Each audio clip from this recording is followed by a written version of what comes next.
"My name's Felix Leiter," said the American. "Glad to meet you. Mine's Bond." James Bond.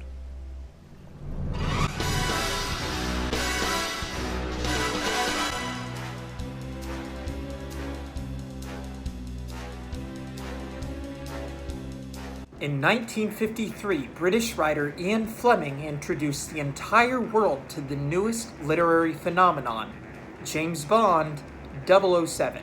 Despite his long-lasting status as a beloved icon and sex symbol, Fleming has admitted his intention of making the spy an extremely dull, uninteresting man to whom things happen.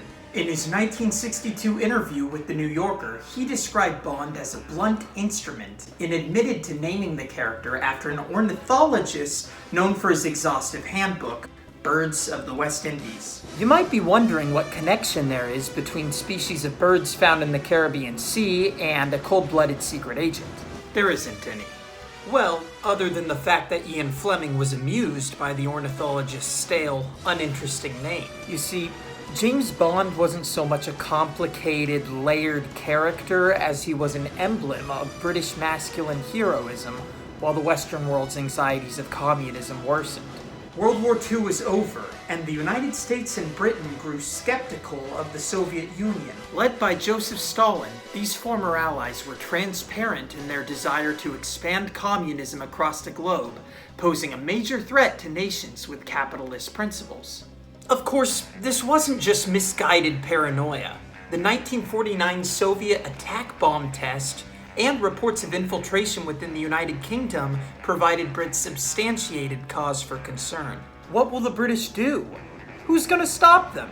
Readers across the world were presented an answer when Casino Royale reached bookshelves. The former naval intelligence officer behind the pen provided a solution in an attractive, debonair, materialistic, martini-drinking, lady-loving, potential sociopath with a license to kill and a bird lover's name. These adjectives are really all you need to know about James Bond, and maybe the bulk of what Fleming wants you to know. He's a blank slate, standing in for the myriad of readers who wish to handle sophisticated machinery, sleep with beautiful women, and kick some serious commie butt.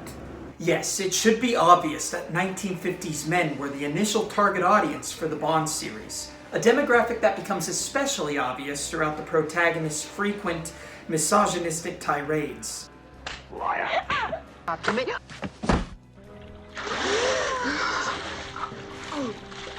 However, said demographic isn't exclusive to British readers. In fact, the Bond series is largely catered to countries who may be even more terrified of communism than the UK. Many scholars even believe that CIA operative Felix Leiter was created not only to appeal to the American readers, largely responsible for making James Bond an international sensation, but also to emphasize the coalition between the US and Britain throughout the Cold War. While overt misogyny, heightened masculinity, and anti-communism have remained present in Western society, these ideals have altered considerably since the first book's release in 1953. So how do Casino Royale's film adaptations accommodate for contemporary cultural trends and ideologies? Well, I'll tell you, but it's not going to be pretty. What is it? He put a sheet of invisible glass between us.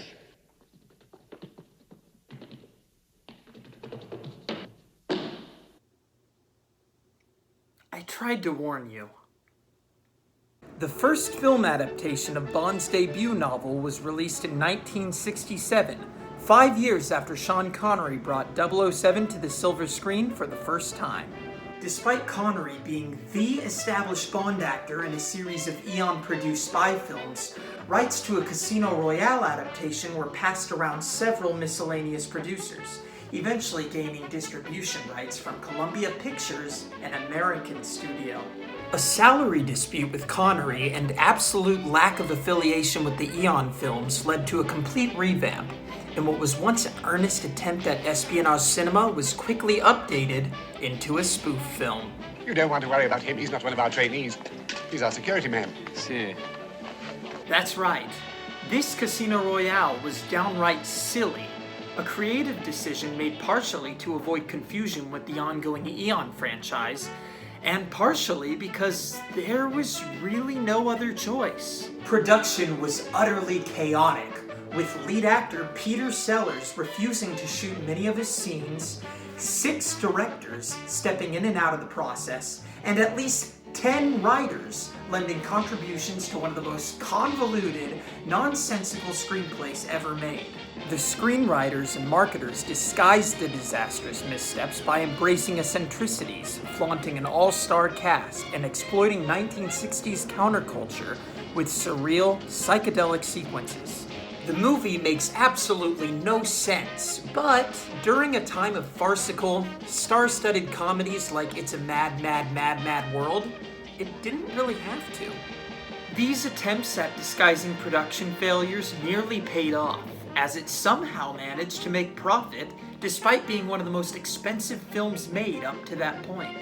I say almost because critics were not so forgiving of the production's chaotic nature, with Roger Ebert even calling it possibly the most indulgent film ever made. So, themes regarding Cold War anxieties are a bit drowned out in the nonsense, replaced by psychedelic, anti-establishment motifs influenced by American protests during the Vietnam War. Sexism and masculinity remain present, however, in an entirely different manner.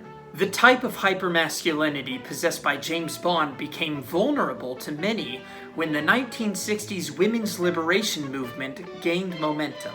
With patriarchy increasingly called into question, men across the globe began to feel emasculated in a sort of figurative castration never experienced before. In a film driven by sexually liberated women who take advantage of dim-witted men controlled by their desires, these insecurities are signified to the max. Female sexuality becomes a weapon to mankind, a form of sexism perhaps even more unpleasant than Fleming's overt misogyny. So yeah, this movie is an absolute atrocity, one that could rival Le Chiffre's torture methods.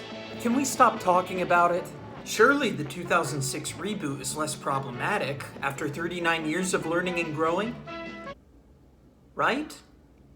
Fast forward nearly 4 decades, and Eon Productions has manufactured 20 James Bond films, with 5 different actors sporting the tuxedo. Bond. James Bond. Bond. James Bond. Bond. James Bond. Bond. James Bond. Bond. James Bond. However, unlike the previous movies that moved the story forward while the leading men swapped out, Casino Royale serves as a reboot. This was a year after Christopher Nolan released Batman Begins, a welcome origin story to one of the American James Bonds. Side note, the reason why I make that comparison is because the early 21st century saw a massive influx in espionage filmmaking. From Jason Bourne to Spy Kids, everybody wanted to try their hand at channeling their inner Fleming, and with amped up action sequences to boot. Anyway, when Christopher Nolan introduced audiences to a younger, inexperienced, grittier Batman, the Bond franchise followed suit. 38-year-old English actor Daniel Craig became the newest 007, only this variation was a less than predictable rookie still learning the ropes. The production company was interested in giving Bond a fresh start, partially as a means to make the character more vulnerable. Can you believe it? This Bond makes mistakes, and even has feelings. Well, some at least. This serves as both a way to make Fleming's self-proclaimed dull protagonist more sympathetic, but it also combats a lot of his trademark sexism. While Daniel Craig's Bond still begins the film as a seemingly emotionless assassin, we see him soften up as he becomes more familiar with Vesper Lynd, his love interest in the novel and both film adaptations. The couple's dynamic is notably different from Vesper's first scene, with the lead actress, or Bond girl, appearing as cold and judgmental to 007 as he does to her. While the novel's Vesper Lynd masks her duplicity with intense emotion and warmth, Ava Green's portrayal never even pretends to be an open book. After all, she is a spy, just like her brooding partner, right? Add the fact that Bond's supervisor M is now a powerful maternal figure played by Dame Judi Dench, and you have appealing results to the women's liberation movement. Don't get me wrong, Bond's still no leading example of cinematic feminism. In fact, Fleming's infamous final line shockingly made its way to 21st century celluloid. Job's done. The bitch is dead. But I will admit that it's nice to watch Judy put him in his place, and I appreciate seeing him comfort his partner while she's experiencing trauma rather than ranting about how she belongs in a kitchen. In an Esquire interview, Craig mused that he had hoped the latest portrayal of the character is not as sexist or misogynistic as before, explaining that the world has changed. And it has. It's also notable that Lashif is no longer affiliated with a communist-like organization, but rather one resembling Al-Qaeda, thus responding to our accumulated post-9/11 anxieties. Although I would love to dissect more ways the 2006 film evolves from its source material, such as a necessary diversification of cast and settings, I don't wish to undermine that this is likely an adaptation Fleming would have desired. It's a gritty, action-packed, macho, dazzling modern classic, and although its reception has been more positive than its 1967 predecessor, both serve as fascinating demonstrations of how one espionage story adapts to contemporary environments.